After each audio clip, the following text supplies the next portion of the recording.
The family involved in this winery really wants to support the economic development and growth of this area.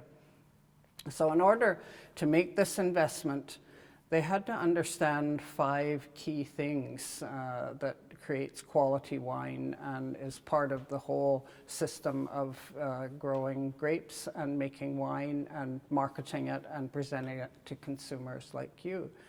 So number 1 is climate, which is soil, climate, location, all those kind of geographic factors that affect quality of wine and your vineyard. The second factor are the grape varieties that you plant in that location, climate and soil. The third factor affecting the quality of wine is the vineyard management. You can see the vineyards out here, and we have 20 acres of them here with 6 different varieties, and I'll tell you more about that in a minute. The fourth factor, very important, are understanding the methods of winemaking. And the fifth factor is regulation and business model. They, in the end, affect the quality of wine in your glass. I'll just touch on regulation for a minute because we'll be referring to that as we go through the tour. Quality wineries in Ontario are regulated by a government and industry body called VQA. You've probably heard of that before, Vintners Quality Alliance. And that's for you as the consumer, your guarantee of quality and origin. So when you say VQA, see VQA Ontario on a label on a wine bottle, that means those grapes, 100% of them were grown in Ontario and the wine was made in Ontario. And there's a lot of quality regulations that we have to work with VQA, and I'll touch on those as we go through the tour. So that first kind of factor, the location factor, a little geography lesson here. If you think of the globe in front of you, the earth in front of you, and around the globe there are latitude lines. 0 at the equator, 90 degrees up at the poles.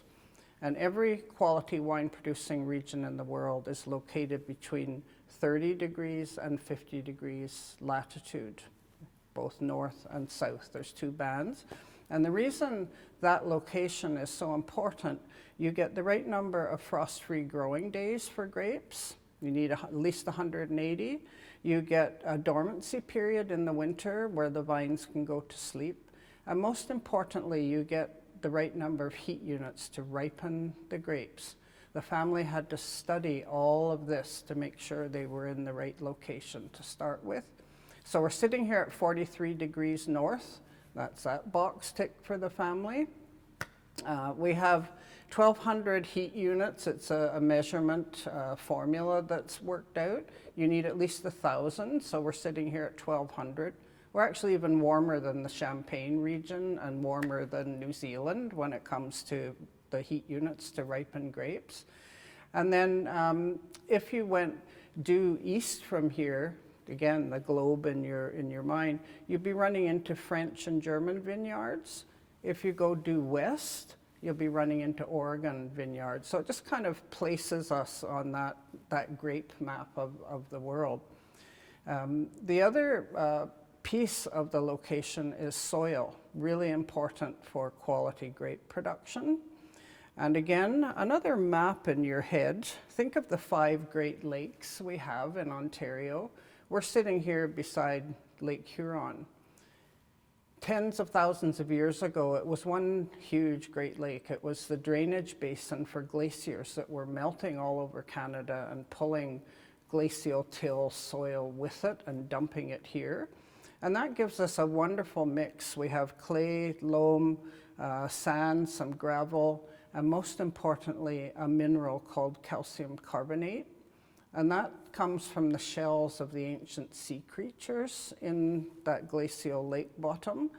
It's all ground up in the soil here, and it's the mineral that makes limestone. So if you think of the Niagara wine region, what's that huge escarpment made of? It's made of limestone.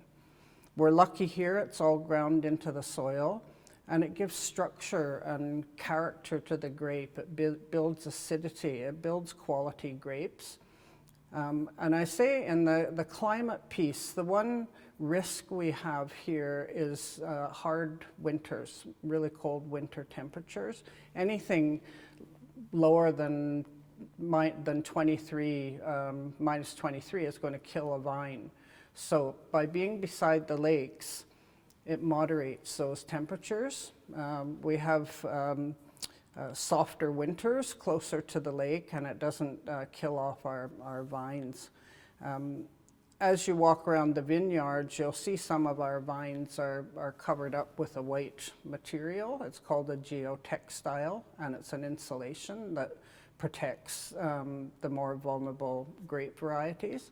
But you think of all the wine regions in Ontario, they're all beside a Great Lake because they need that moderation. And in the summer, we always get a breeze off the lake here, and that helps ventilation around the vines. So we have to pick grape varieties that really work for our climate and soil here. And we have 3 European evolved varieties that you're probably familiar with. We have Cabernet Franc, that's a red grape. We have Riesling, and we have Chardonnay. And if you're here in the winter and you see part of the vineyard covered up with this insulation material, those are the varieties that are covered up. The ones that are hardier, the other 3 varieties, are hybrids that are bred to withstand our really cold winter temperatures. We have Baco Noir, we have Vidal, and a new variety called Marquette. They're hardier. If you look at the vineyards, we've planted those grapes closer to the lake. They don't need to be covered up. They all thrive here. They ripen at the right time. As we go through the grapevines and the vineyard management during the year, there's always something happening out there in the vineyards. We start in the spring, take the geotextiles off. There's lots of weed control through the year. There's what we call canopy management, where you want to trim back the leaves to let the sun get at the grapes for ripening. And then you get through to the grapes growing, you get harvest. Harvest goes on at lots of different times because each grape variety ripens at a different time.